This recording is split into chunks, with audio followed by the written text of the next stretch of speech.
Hello everybody and welcome to BaseballManager.com. This is the Humin'bird for BBM, the best baseball fantasy game on the net. Wanted to start off our 2010 season with some information for Baseball Manager. If you haven't been there before, then you need to go check it out. BaseballManager.com is the location, one of the best fantasy games, the best fantasy game on the net in existence since 1991. We offer daily head-to-head play, live stats from each game each night, lefty-righty matchups, full use of bullpens and relief pitchers, not just saves for closers. It's a very intricate fantasy baseball game, and if you are a true fantasy baseball enthusiast, then this is where you need to be. So please check out BaseballManager.com. Getting ready to start our drafts throughout our leagues. Most people are going to kick off this weekend, and I thought it would be a good time to cover one of the most important aspects of fantasy baseball and Baseball Manager, of course, in particular, with our $40 million cap that we get. I want to talk a little bit about how to spend that. Nothing more important anywhere other than money management and Baseball Manager. So, where do we go with our $40 million? I'm going to speak for the veteran managers, people that have been around a long time like myself. I'm going to tell you how we typically do it. Of course, you can tweak your own strategies as you see fit. That's what it's all about. You're the general manager, and you have to live and die by your own decisions. Typically, what people will usually do is they have $40 million to start with. You'll usually see people spend about $20 million of that, maybe as high as even $23, $24 million on positional players. And then you'll usually see them go for about another $7 or $8 million, probably max, in the draft phase. And then after the draft is over, there's still a lot of free agents you can pick up, a lot of pitchers that you can purchase. So you'll spend more money on pitching, but that's going to be after the draft phase is over. In the first round, we do starting pitching. Most of your managers you'll see are going to spend, pretty much the minimum here. They're going to spend $3.5 million. They want to keep a lot of money left over as we go into the positional rounds, so they can get the best offensive players. And of course, the more money you have, then the higher your pick is going to be, because whoever has the most money picks first. And if you spend a lot of money on your SP draft, then you're going to be having a lot of late round picks, and you're going to find yourself with a lot of James Loneys instead of Albert Pujols, and that's not where you want to be typically. So always make sure that you don't spend too much on starting pitching up front. There's going to be a lot of guys that are not going to spend a lot on starting pitching. Therefore, there's going to be a lot of pitchers available after the draft is over, and that's when you want to make your move into the free agent market to get those starters.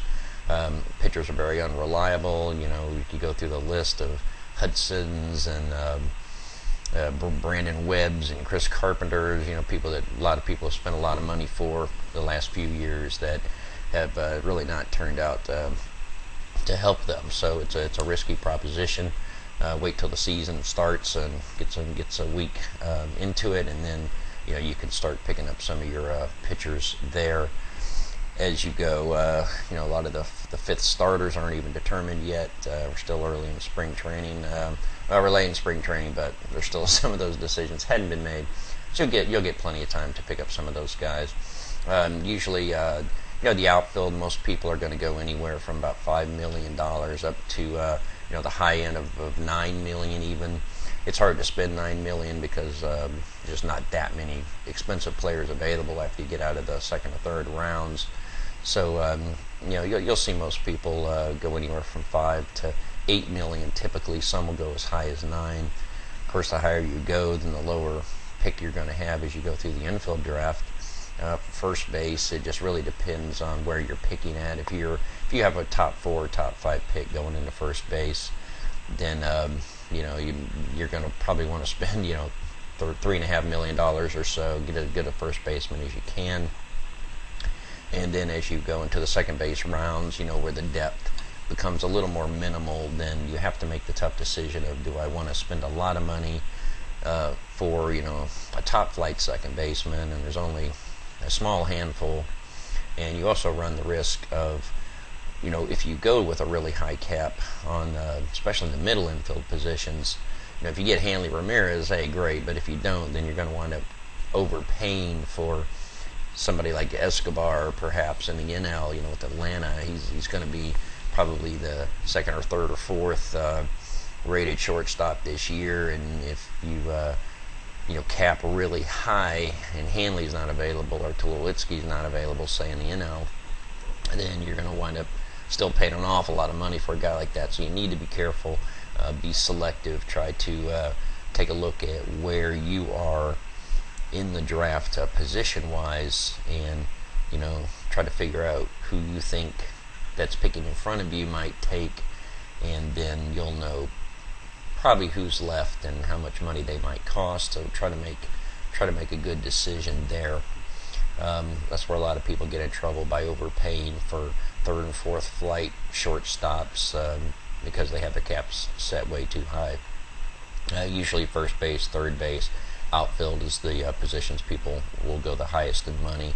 You'll usually see a lot of minimum cap treading around the second base, shortstop, and catcher areas. And of course, always go minimum on relief pitchers. Relief pitchers are really way too expensive in the draft.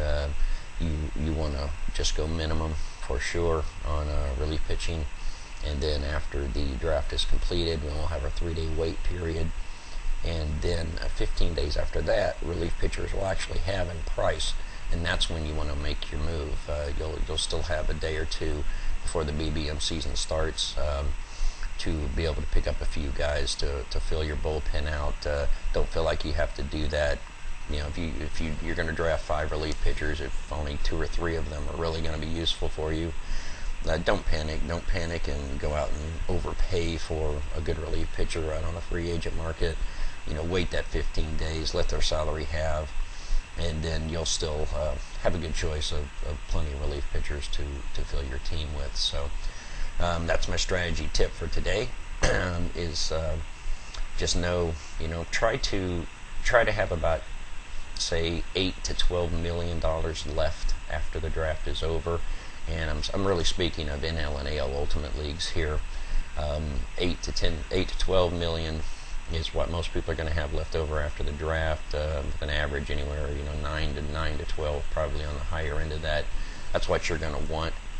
Definitely resist the temptation to spend a lot of money in the SP draft, because everybody tries it every year. There'll be somebody in the league that tries to make the contrarian play, and they try to go in and spend $8 or $10 million on starting pitching, while everybody else is spending $3.5 and $4 million, and it never works. I've researched it, and statistics show it's the death of your team. So don't do that. It's not worth it. It's going to kill you. You're going to finish at the bottom of your league if you do that, because you're going to lack offense.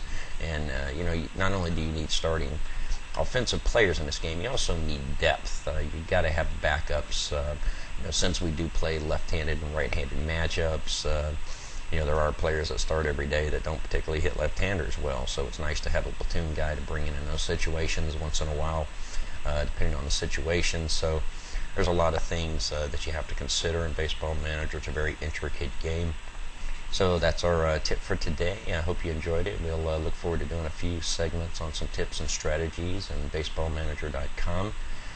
And if you have any suggestions of items you would like to see, then please stop by the Diamond Club and drop them in the commissioner's office, and I'll try to respond to as many quotes for tips and strategies, or any generic Baseball Manager thing that you guys want me to talk about. So for BaseballManager.com, this is the Humin'bird. Thanks for your time. Hope everybody's going to have a great season. And for the new managers that might be watching that have never played Baseball Manager before, please go to BaseballManager.com. Check it out. It is the most intricate fantasy game on the planet.